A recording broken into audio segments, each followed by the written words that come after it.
Mes chers compatriotes, demain, 4 avril 2024, nous célébrons le 64e anniversaire de l'indépendance de notre pays. À toutes et à tous, j'adresse mes plus chaleureuses félicitations. Je rends hommage à chacune et à chacun de vous pour votre attachement aux vertus cardinales de paix et de démocratie qui fondent notre vécu quotidien. Les changements significatifs que nous venons de vivre de façon paisible témoignent une fois de plus de la maturité de notre peuple, de la vitalité de notre démocratie et de la force de nos institutions. Nous devons tous être fiers de cette belle performance.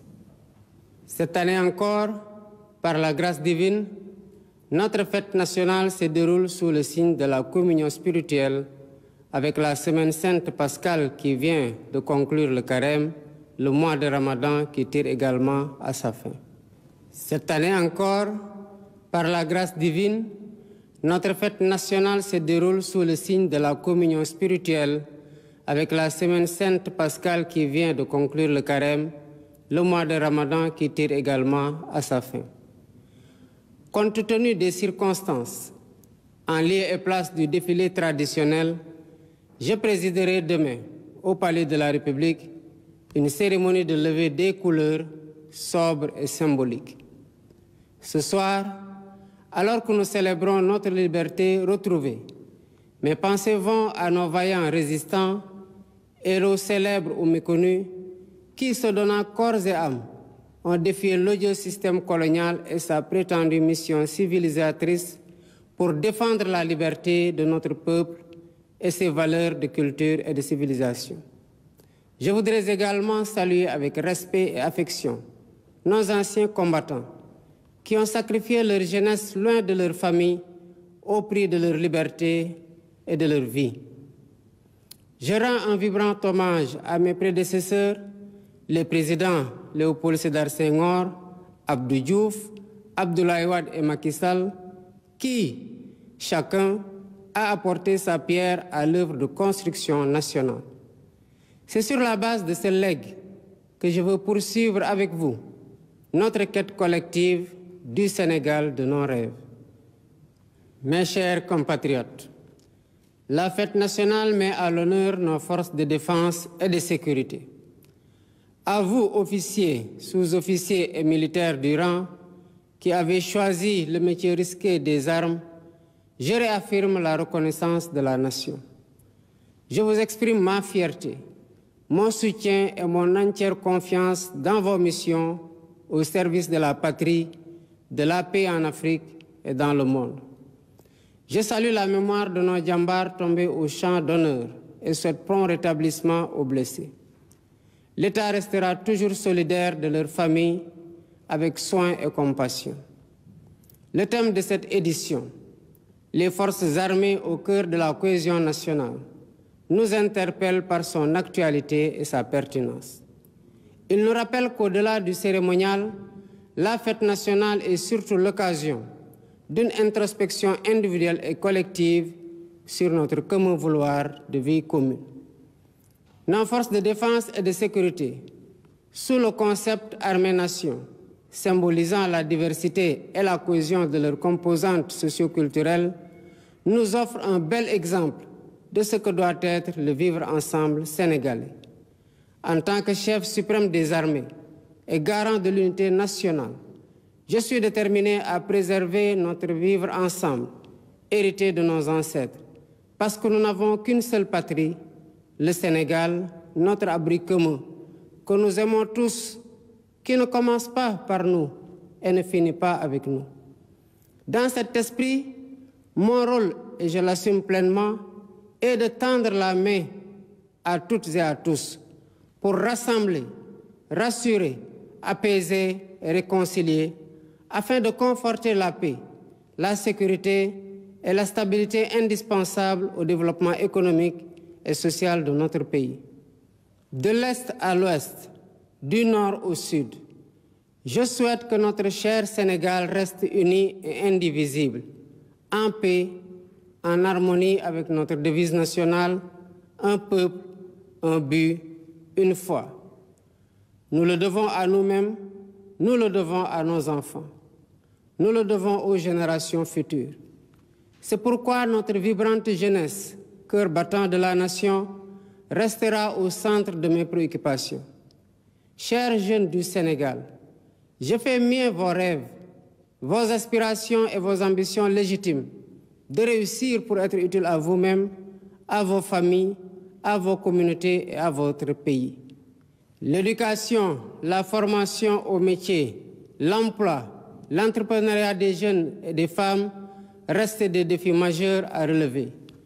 J'en ferai une priorité élevée des politiques publiques en concertation avec le secteur privé. Nous devons à cet effet revisiter les mécanismes existants, les améliorer et les rationaliser afin qu'ils répondent mieux aux besoins d'emploi et autres activités génératrices de revenus pour les jeunes. Pour encourager la création d'emplois, je compte m'appuyer sur un secteur privé fort parce que soutenu par l'État.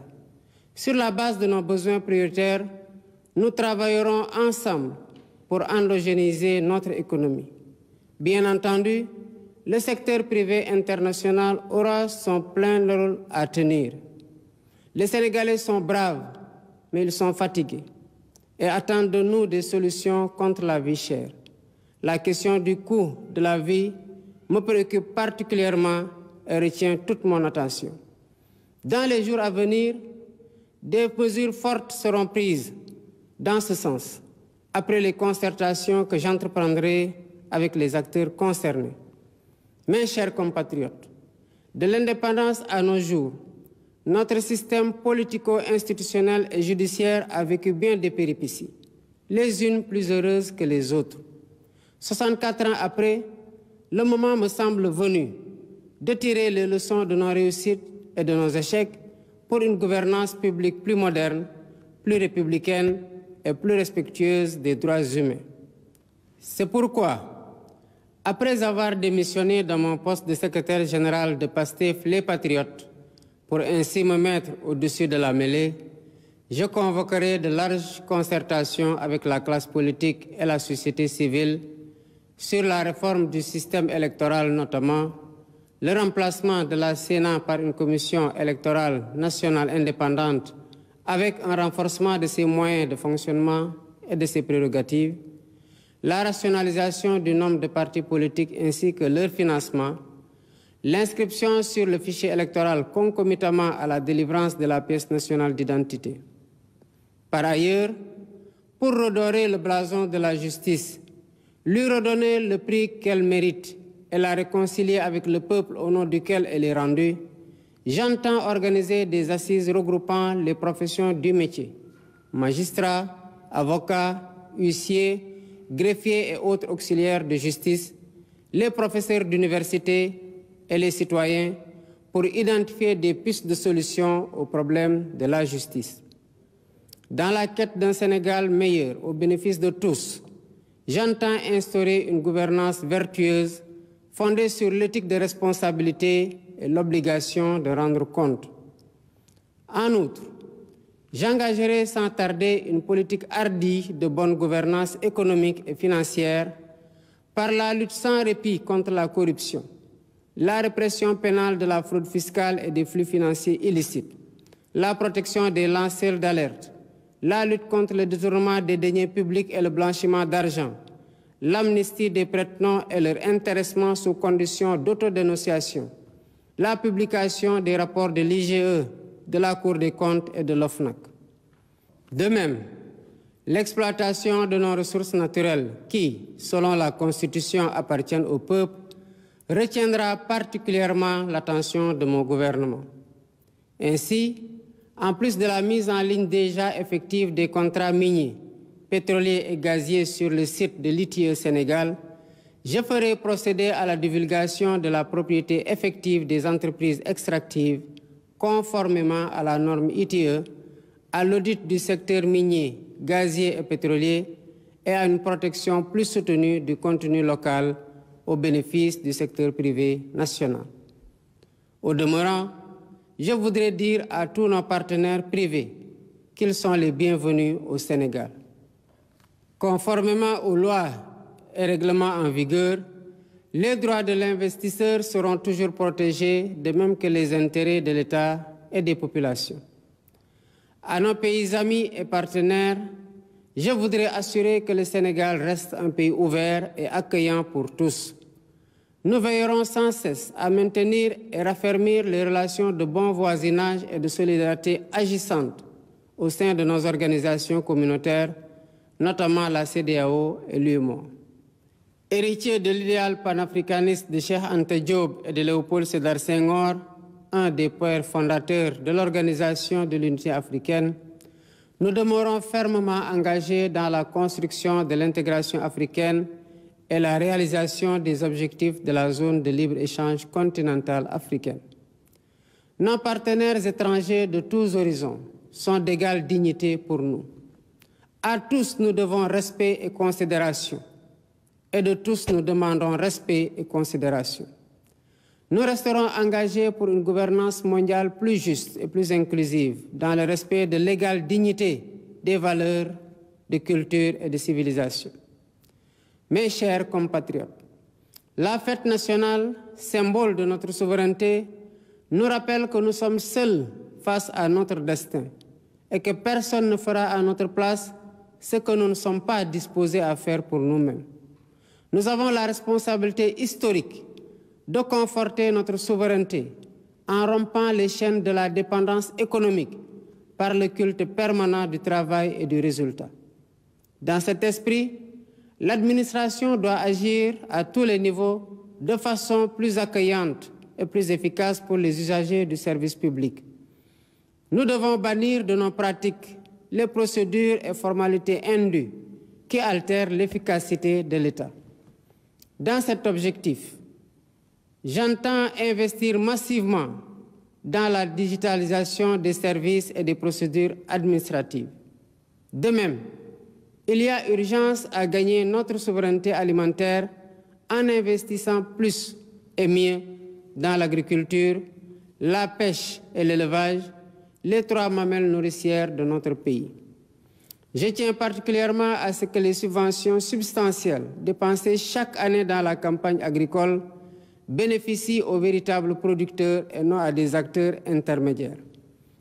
En définitive, mes chers compatriotes, l'indépendance que nous célébrons demain est certes un événement festif, mais aussi et surtout un test de résilience et de grandeur pour la nation.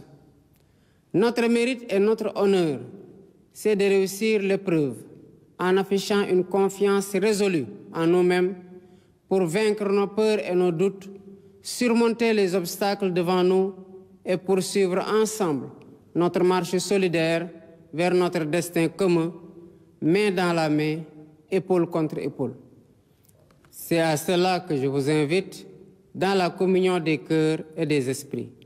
Vive le Sénégal en paix et en sécurité, unis, libres et prospères. Bonsoir et bonne fête de l'indépendance.